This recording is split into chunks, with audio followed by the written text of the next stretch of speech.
Hindi bababa sa 4 ang nasawi, bunsod ng kabi-kabilang buhawi at malalakas na hangin at ulang dala ng Hurricane Milton sa Florida sa Amerika.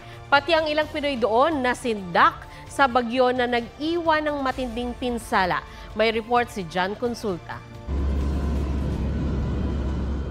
Sinuon ng eroplanong yan ang mismong mata ng Hurricane Milton. Halos di na makita mula sa bitana ang pakpak ng eroplano sa lakas ng ulan. Niyugyug pa ng malakas na hangin ang eroplano.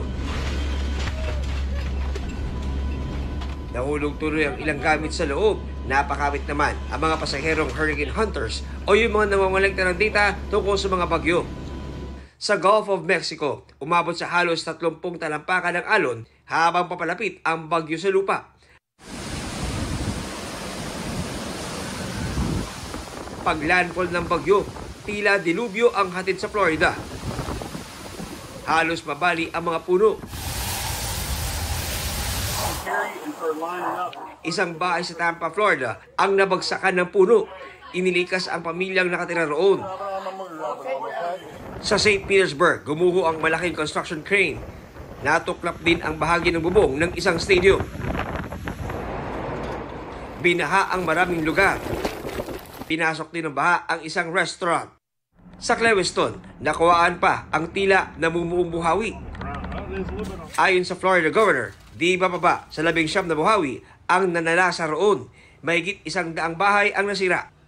Grabe po dito ang hangin, napakalakas at saka ang ulan. Mga coastline ng malapit sa dagat ng bumaha. Nilagyan po ng mga shutters yung mga windows ng mga bahay para po hindi makabasag yung mga window. Ito po yung first time na monster na malaki talaga. Ina-alert po nila kami from time to time na tornado warning, yung evacuation.